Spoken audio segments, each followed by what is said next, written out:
ठरलं तर मग या मालिकेचा चपराट आता आपल्याला एपिसोड पाहायला मिळणार आहे.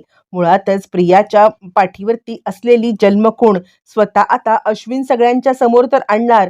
कारण आता अश्विनला असं काही स्वतः आता सदा आणि मैना यांना ज्या ठिकाणी प्रियाने लपवून ठेवलंय त्या ठिकाणी अश्विनने असं काही सत्य पाहिलंय की ज्याच्यामुळे अश्विनच्या पायाखालची जमीन हदरली आणि त्याला खूप मोठ्या आता प्रेक्षकांनो सत्याचा उलगडा झालेला आहे. नक्की असं काय घडलंय? सदामैना यांना बिळातून काढण्यात अर्जुन सैली यांनी आता काय ट्रॅप रचलाय? मुळातच सदामैना या सगळ्यामध्ये आता मात्र त्या ट्रॅपमध्ये तर अडकलेत, पण त्याचबरोबर त्या ट्रॅपमध्ये प्रिया पण अडकले आणि या सगळ्याचा मास्टर माइंड आता इकडे ठरला आहे, तो म्हणजे अश्विन.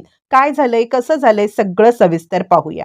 आता इकडे आपण तर पाहिलेलं आहे की अर्जुन सैलीने सँडीला गाठलंय आणि सँडीने सगळं सगळं सत्य प्रियाबद्दलचं जे काही सांगितलेलं आहे त्या सत्यानंतर जो प्रियाला अडकवण्याचा प्लॅन करण्यात आलाय त्यानुसार सँडी आता प्रियाची भेट घेतोय. इकडे आता अर्जुन आणि सायली तिचा पाठलाग करतायत. मुळातच आता मात्र सदा आणि मैना यांना शोधणं खूप महत्वाचं आहे आणि ते शोधण्यासाठी सदा मैना यांना आता शोधण्यासाठी अर्जुन आणि सायली हे दोघं जण सज्ज झालेले आहेत आणि त्याचसाठी इकडे इकडे आता प्रियाने सदा मैनाची भेट घ्यायला आलेली आहे आणि आता सदा मैना सांगतात, काय ग, आम्हाला या खोपट्यामध्ये टाकून गेलीस, पनवेल आम्हाला सोडायला लावलंस, पनवेल सोडायला लावून या खोपट्यात टाकून गेलीस ना, आमची इथे काही सोय झाली अजून ना काही झालेलं आहे आणि तू कुठे पळून जातेस ग, तू चांगल्या त्या महालामध्ये राहतेस आणि आम्हाला इकडे आमचं सामान नाहीये, धड जेवण करायला काही नाहीये किंवा आता राशन भरलेलं नाहीये. प्रिया म्हणते, मग पैसे कशासाठी दिलेत? यावरती मैना सांगते, तू काय असे लाखो रुपये दिलेस का की सगळं सामान वगैरे आणून ठेवू आम्ही?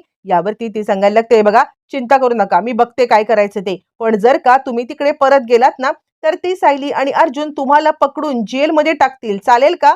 चालणार असेल ना तर जा परत तिकडे. यावरती ती सदा सांगायला लागतो, अच्छा, म्हणजे तू काय आता आमची जबाबदारी झटकत चाललीस का? तुला काय वाटते की आम्ही तुला तू जबाबदारी झटकशील आणि झटकू देऊ? मुळातच तुझ्यासाठी हे सगळं खोटं बोललंय आम्ही. जर का त्याच वेळेला खरं सांगून टाकलं असतं की तू आमची मुलगी आहेस तर आता आमच्या मागे हा ससेमिरा लागलाच नसता आणि कदाचित काय माहिती अर्जुन साहेबांनी आम्हाला सुद्धा पोचलं असतं. माहित नाहीये, चांगली माणसं आहेत ती. यावरती प्रिया म्हणते, हे बघा, त्यांच्या सांगुलपणाच्या गोष्टी आता मला सांगू नका, मी जे सांगते ते आता ऐका. हे बघा, तुम्हाला जे काही इथे पाहिजे ना ते सगळं सगळं आता मी तुम्हाला द्यायला तयार आहे, पण आता एक गोष्ट करायची आहे, इथून कुठेही हलायचं नाहीये. असं म्हटल्यावरती ते सांगतात, हो ग, हो बाई, तू जे काही म्हणशील ना तेच आता आम्ही इकडे करत बसतोय, पण पण आता आम्हाला वेळच्या वेळी पैसे. हे बघा, इथे तुमचा माग काढत कोणी येऊ शकतं, त्यामुळे जास्त घराबाहेर पडू नका. तुम्हाला जे काही हवे ते सगळं सगळं मी इथेच आणून ठेवते. यावरती मग आता मैना चिडते, अच्छा, म्हणजे तू काय आता आमचं इथून बाहेर पडणं पण बंद करशील? अगं, घरात बसून करायचंय काय? ना इथे टीव्ही, ना इथे आमच्याकडे मोबाईल आहे की ज्याच्यावरती आम्ही काही पाहू शकू, ते काही नाहीये. 1,00,000 रुपये आणून दे तर हे शक्य आहे. प्रिया म्हणते, काय? अगं, 20-20 हजार करून आता मी माझ्या नवऱ्याकडून किती पैसे घेतलेत काय सांगू तुला? आणि त्यानंतर 1,00,000 रुपये. त्यावरती प्रियाला आता तिची आई सांगायला लागते, मला काहीही माहित नाहीये, तू आता 1,00,000 रुपये आणून दे, नाहीतर इथून बाहेर आम्हाला पडायला लागेल. आमच्या पोटापाण्याचं काय? तू आता काहीही करशील आणि आम्ही गप्प बसू असं तुला वाटलं? ते काही नाहीये, 1,00,000 रुपये दे. असं म्हटल्यावर ती प्रिया सांगते, सध्या हे पैसे घ्या, हे सध्या 20,000 रुपये आहेत, ते घ्या आणि त्यानंतर मग आता मी बघते काय करायचं ते. प्रिया विचार करते, अरे देवा, यांना आता 20,000 तर दिलेत, पण आता इकडे लाखो रुपये आणू कसून? आणि आता 1,00,000 रुपये दिल्याशिवाय ही जर का माणसं या घरामध्ये बसली नाहीत तर काय करू? प्रिया विचार करते, नाही नाही, आता अश्विनकडून पैसे घेणं हा एकच उपाय नाहीये, कारण अश्विन 1,00,000 रुपये तर आयुष्यात देणार नाहीये मला आणि आता हा 1,00,000 रुपये तो तर देणार नाहीये, पण पण आता तो इकडे उलट तपासणी करेल. काहीही झालं तरी सुद्धा मला आता पैसे त्याच्या इथून चोरीच करायला पाहिजेत आणि इथेच प्रिया आता खूप मोठी अडकते. प्रिया घरी येते त्यांना 20,000 रुपये देऊन आणि 2 दिवसामध्ये मी 1,00,000 रुपये आणते, पण तोपर्यंत इथून हलायचं नाही असं त्यांना सांगायला. आता प्रिया घरी आलेली आहे. काय करू, काय करू, कशा पद्धतीने आता इकडे मी पैसे घेऊ, तिला काही कळत नाहीये.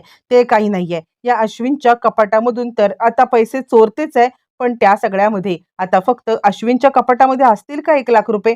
काही कळायला मार्ग नाहीये. ठीक आहे, एकदा आता मी बघते तर, असं म्हणत ती आता सगळेजण ज्या वेळेला बिझी आहेत त्यावेळेला विचार करते की चला, यांना आता इथेच अडकून पडू दे, मी पटकन जाऊन अश्विनच्या कपाटातून पैसे घेते. तोपर्यंत आता मात्र अर्जुन यांनी सँडीला कामावरती लावलेलं असतं प्रियावर नजर ठेवायला आणि सँडी आता प्रियावरती नजर ठेवून असतानाच तो आता अर्जुन सायलीला खूप मोठी टिप देतो की आता प्रियाने तिच्या आई वडिलांना ज्या ठिकाणी लपवले ना ते ठिकाण मला आता दिसलेलं आहे असं म्हटल्यावरती अर्जुन म्हणतो काय यावरती मग आता अर्जुन सांगायला लागतो खरं तर ही तर खूपच मोठी आपल्यासाठी बातमी आहे कारण काहीही झालं तरी सुद्धा प्रियाचे आई वडील कुठे कसे आहेत याच्याबद्दल खरंच काही माहिती नव्हती आम्हाला आणि त्यावरती तो सांगायला लागतो हो आणि प्रियाच्या आई वडिलांनी तिच्याकडे 1 लाख रुपये मागितलेले आहेत हे ऐकल्यावरती तर आता अर्जुन सायलीला अजून मोठा क्लू सापडलाय आणि यावरती मग आता इकडे तो सांगायला लागतोय या लाखभर रुपयासाठी ती आता खोटारडी मुलगी कधीही काहीही करू शकते आणि त्याच वेळेला तुम्ही जर का तिला पकडलत ना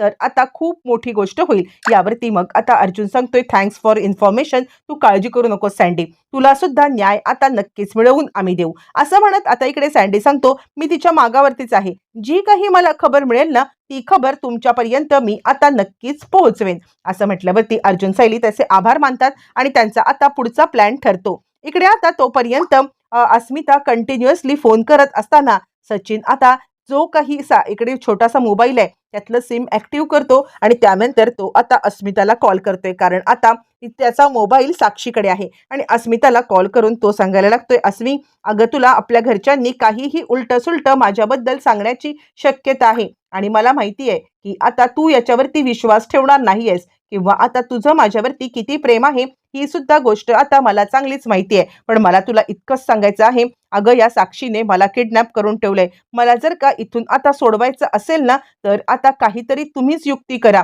मला आता इथून सोडव काहीही कर पण आता या ठिकाणी मी तुला लोकेशन पाठवतोय त्याची ते मला सोडव असं म्हणत त्याला आता खरं तर इथून सुटायचं आहे कारण आता त्याला कळलंय की साक्षी ही सायको आहे ही पैसे तर देईल पण वेळेला आपला जीव सुद्धा घेऊ शकते मग आता हे सगळं चालू असताना आता ते लोकेशन घेऊन अर्जुन आणि सायली यांच्याकडे यायला निघालेली आहे तोपर्यंत प्रिया आता रूम मध्ये आले आणि अश्विनला आता कसं घोळात घेऊ काय करू तिला काही कळायला मार्ग नाहीये आणि त्यानंतर मग आता ती सांगायला लागते अश्विन मला तुझ्याशी खूप महत्वाचं बोलायचं आहे म्हणजे काहीही झालं ना तरी सुद्धा आता इकडे अरे म्हणजे एक ना मला सुद्धा आता असं वाटायला लागले ना की या सगळ्यामध्ये आता लवकरात लवकर अस्मिताताईसारखं आपल्या सुद्धा सुभेदार फॅमिलीमध्ये एक बाळ यावं यावरती तो म्हणतो काय तुला खरंच असं वाटतंय यावरती ती म्हणते हो अर्जुन सायली हे तर आता काही मनावरती घेता दिसत नाही पण आपण जर का मनावरती घेतलं तर आता बघा हा ही प्रिया खोटारडी पैशासाठी किती खालच्या पातळीला उतरू शकते हे आता ती एकटीच ठरवू शकते त्यानंतर अश्विन बिचारा भोळा भाबडा या सगळ्या जाळ्यामध्ये अडकलाय आणि त्यानंतर तो सांगतोय खरंच खरंच तन्वी आपण सुद्धा चान्स घ्यायचा आहे यावरती ती म्हणते हो पण छोटासा प्रॉब्लेम आहे त्यावरती तो म्हणतो प्रॉब्लेम अगं कसला प्रॉब्लेम तू सांग ना सगळे सगळे प्रॉब्लेम सॉल्व्ह करूया आपण असं म्हटल्यावरती मग आता ती सांगते अरे अश्विन म्हणजे बघ ना आपण इतके दिवस तर आता म्हणजे प्रयत्न करतोय प्रयत्न म्हणजे तसे प्रयत्न नाहीये पण मला असं वाटतंय की डॉक्टरांचं एकदा आता चेकअप करून पूर्ण बॉडी डिटॉक्स करून घेतली तर मी त्यानंतर मग प्रयत्न केले तर बघा हा पैशासाठी किती खालच्या पातळीला ही उतरली यावरती अर्जुन म्हणतो का इकडे अश्विन म्हणतो काहीच प्रॉब्लेम नाहीये तुझं अगदी म्हणणं बरोबर आहे जर का आपल्याला कन्सिव्ह करायचं असेल तर त्याआधी बॉडी डिटॉक्स करणं गरजेचं आहे तू काळजी करू नकोस माझ्या माहितीमध्ये डॉक्टर आहेत मी स्वतः तुला हे करेन यावरती म्हणते अरे तसं नको कसं आहे ना म्हणजे जर का आपण आता आपल्या इथेच करत बसलो तर आता ते योग्य होईल नाही होईल मला माहित नाहीये म्हणून मला वाटतंय की मी डॉक्टर एक बघितलेत तू मला फक्त पैसे दे मी तिकडे जातो यावरती तो आता सांगायला लागतो ठीक आहे किती पैसे पाहिजे ती म्हणते 1 लाख ते ऐकल्यावर ती अश्विनच्या पायाखालची जमीन अश्विन आता म्हणतोय अगं 1 लाख कोणते डॉक्टर आहेत कोणते तरी डॉक्टर तुला भुलवतायत तुला फसवतायत आणि आता तुला या सगळ्यामध्ये अडकवतायत तू या सगळ्यामध्ये अडकू नकोस हे बघ काही झालं तरी इतकं डिटॉक्सिफिकेशनचा खर्च येत नाही मी स्वतः डॉक्टर आहे ना मला माहिती आहे ना तुला बॉडी डिटॉक्स करायची असेल तर आता मी तुला देतो यावरती म्हणते का रे तुला माझ्यावरती विश्वास नाही का मला हवेत ना पैसे अश्विन चिडतो अगं पैसे पैसे पैसे काय करतेस तुला कितीतरी पैसे आता मी इतके दिलेले आहेत ना की मलाच कळत नाहीये की आता माझ्याकडे काही सेव्हिंग आहे की नाहीये असं म्हटल्यावरती मग आता ती सांगायला लागते हे बघ तू ना असं करणार असशील ना तर मात्र मला काही कळतच नाहीये की बाळासाठी सुद्धा तुला पैसे द्यायचे आहेत. अश्विन म्हणतो पण माझ्याकडे नाहीयेत 1,00,000 रुपये. आणि ती म्हणते काय? म्हणजे तू इतका मोठा डॉक्टर आणि तुझ्याकडे लाखभर रुपये नाहीयेत? यावरती तो म्हणतो तन्वी तू विसरत असशील तर आता कसं आहे मी घरातून काहीच पैसे घेत नाहीये आणि माझे पैसे असे तुझ्यावरती चाललेले आहेत. तुला 20-20 हजार रुपये मी या महिन्यात किती वेळा दिले विचार करतेस का तू? आणि त्याबरोबर बाकी एक्सपेन्सेस आहेत. यावरती प्रिया विचार करते हा तर मोठा फकीरच आहे आणि त्यावरती ती म्हणते काही व्यवस्था करू शकशील का तू उधार वगैरे घेऊन? आता अश्विनला कळत नाहीये की हिला उधार पाधार घ्यायची एवढी काय गरज पडले आणि तो म्हणतो ठीक आहे बघतो मी काय करायचं ते. पण त्याच वेळेला त्याला आता संशय आलाय की हिला डिटॉक्स करण्यासाठी 1,00,000 रुपये नको आहेत. सारखे सारखे पैसे मागते. इकडे शॉपिंगसाठी तर असं घरात काही जास्त येत पण नाहीये. हे पैसे जातात कुठे? ते काही नाहीये. आपण हिचं पाठलाग करूया. ही कशात अडकली तर नाहीये ना? इथेच आता इकडे प्रिया अडकणारच. तोपर्यंत आता अस्मिता अर्जुनकडे आलेली आहे आणि ती अर्जुनला सांगते तुम्हाला असं वाटतंय ना की सचिन त्या साक्षीसोबत पळून गेलाय? नाही, सचिनला साक्षीने किडनॅप केलंय. हा बघ मेसेज सचिनने मला पाठवलाय लोकेशनचा. त्यावरती अर्जुन ते लोकेशन बघतो आणि अर्जुनच्या हातामध्ये तर आता आयतं कोलीत मिळालेलं आहे. कारण आता हा साक्षीचा पत्ता आहे आणि इथे आता साक्षीला शोधणं 100% आपल्याला सोपं जाणार आहे. हे अर्जुनला समजल्यावरती तो म्हणतो ठीक आहे अस्मिताबाई तू अजिबात चिंता करू नकोस. तुला जर का या सगळ्यामध्ये सचिनला सोडवायचंय आणि खरंच त्याला साक्षीने किडनॅप केले ना तर मी तुझी मदत करायला 100% तयार आहे. असं म्हणत अर्जुन या सगळ्यासाठी तयार आणि अस्मिता सांगायला लागते काहीही कर पण इकडेच अस्मिताने सांगितलेलं असतं की सचिनला माझ्या परत आण मला. आणि त्यानंतर मग आता सायली इकडे सांगायला लागते अर्जुन सर काय करणार तुम्ही? अर्जुन आता सांगतो की लगेचच मी आता इन्स्पेक्टर साहेबांना कॉल करतोय आणि त्या लोकेशनवरती पोहोचायला सांगतोय. यावरती लगेचच साक्षी सांगायला लागते पण इकडे आता अस्मिता सांगायला लागते पण जर का तू आता सचिनला या सगळ्यामध्ये त्यांच्या तावडीत दिलंस ना तर मात्र गाठ माझ्याशी आहे. मी कधीच तुला आयुष्यभरात माफ करणार नाहीये. माझा सचिन माझ्या जवळ आला पाहिजे.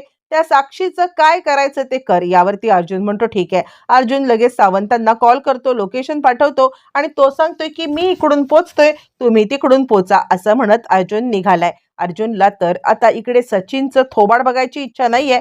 पण आता नक्की काय मॅटर आहे? ज्या ज्या पद्धतीत सचिनने लोकेशन पाठवलंय तर आता नक्कीच तो संकटात असू शकतो.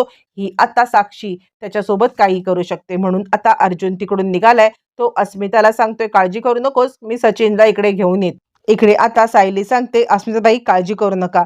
जर का सचिन भाऊजी खरंच कोणत्या संकटात अडकले असतील ना तर आता अर्जुन सर त्यांच्या बाबतीत कोणतीही चुकीची गोष्ट करणार नाहीत आणि त्यांना शोधून आणतील.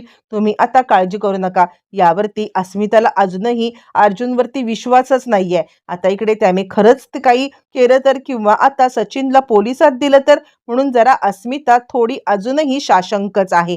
तोपर्यंत अर्जुन आता पोलिसांना घेऊन त्या अड्ड्यावरती साक्षीच्या पोहोचलेला आहे. त्याच इकडे प्रियाला अश्विनने मुद्दामच पैसे दिलेत. मुद्दाम पैसे दिलेत या कारणासाठी की आता काहीही झालं तरी सुद्धा आता मात्र प्रिया या सगळ्यामध्ये बरोबर रीतीने कुठे जाते, पैशाचं काय करते हे सगळं त्याच्या समोर येईल आणि म्हणूनच तिला पैसे दिल्यावरती तो तिचा पाठलाग करत करत ज्या वेळेला मात्र आता ठिकाणी पोहोचलेला आहे आणि ते ठिकाण बघून त्याला मात्र खूपच मोठा धक्का बसलाय. म्हणजे आता त्याला कळतच नाहीये की या गोष्टीवरती आपण विश्वास ठेवावा की नाही ठेवावा. आता इकडे काहीही कळत नाहीये. मग आता समोर आता सदामयना पाहिल्यावरती अश्विनला धक्का बसलाय. मुळातच आता मात्र निघताना अश्विनने एक काम केलेलं आहे की आता अर्जुनला हे सगळं सांगितलंय की तन्वी आता पैसे घेऊन कुणाला तरी द्यायला चाललेली आहे आणि मग त्याचमुळे अर्जुन सायली सुद्धा पोलिसांना घेऊन आता तिकडे पोहोचत असताना सदामयना पकडले गेलेत. मग ज्या लपवलेल्या अड्ड्यावरती सदामयनाला इकडे आता पोलिसांनी पकडलंय त्यानंतर पोलिसांच्या समोर आता गयावया करत आमचा याच्यामध्ये काहीही दोष नाहीये. खरं तर आम्हाला अडकवणारी ही मुलगी आहे, ही आमची बबली. म्हणजे आता एक मुलगी आई वडिलांच्या वरतीच कशी उठू शकते माहित नाहीये पण ही बबली आहे. आणि आता त्यावरती मग आता अर्जुन सांगायला लागतो मग खरी तन्वी कोण आहे? त्यावरती सायलीच खरी तन्वी असल्याचा हे दोघं जण खुलासा कर. एका झटक्यात अश्विनच्या हुशारीमुळे प्रियाचं भांडं तर फुटलंय, पण आता रविराज आणि प्रतिमा यांना आता आपली लेक आपल्या हवाली सुद्धा मिळणार आहे. कसं घडणार, काय घडणार, येणाऱ्या भागात सगळं कळणार.